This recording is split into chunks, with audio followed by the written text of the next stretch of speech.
గోరింటాకు అసలు కథ ఏమిటో మీకు తెలుసా? గోరింటాకు అంటే గౌరీ ఇంటి ఆకు. గౌరీదేవి బాల్యంలో తన చెలికత్తెలతో వనంలో ఆడుకుంటూ ఉండగా ఆ సమయంలో మొదటిసారి రజస్వల అవుతుంది. ఆ రక్తపు చుక్క నేలను తాకిన వెంటనే ఓ ముక్కగా పుడుతుంది.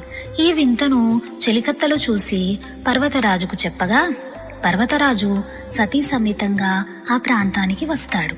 అంతలోనే ఆ చెట్టు పెద్దదయ్యి, గౌరీ రుద్రాంశతో జన్మించిన నా వల్ల ఈ లోకానికి ఏదైనా ఉపయోగం కలదు అని పర్వతరాజును అడుగుతుంది.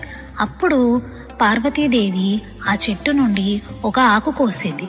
కోసిన వెంటనే పార్వతీదేవి అనగా గౌరీదేవి వేళ్లంతా ఎర్రబడిపోతాయి. అయ్యో, నా బిడ్డ వేళ్లు కందిపోయాయే అని అనగానే గౌరీదేవి, నాకు ఏ విధమైన బాధ కలగలేదు, పైగా చాలా అలంకారంగా అనిపిస్తుంది అంటుంది. పర్వతరాజు ఇకపై స్త్రీ సౌభాగ్య చిహ్నంగా మానవలోకంలో ప్రసిద్ధి అవుతుంది అని చెప్తాడట. అదే ఈ చెట్టు జన్మకు సార్థకత. గౌరీదేవితో సహా అందరూ ఈ చెట్టు ఆకులతో చేతులు కాళ్ళు అలంకరించుకుంటూ గోరింటాకు పెట్టుకుంటారు.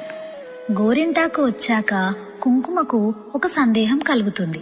ఇకపై నా ప్రాధాన్యత తగ్గిపోతుందేమో, నుదుటిన కూడా గోరింటాకు పెట్టుకుంటారు అని గౌరీదేవిని అడగగా గౌరీదేవి గోరింటాకు నుదుటిన పండదు, కాళ్లకు చేతులకు మాత్రమే పండుతుంది అని అంటారట.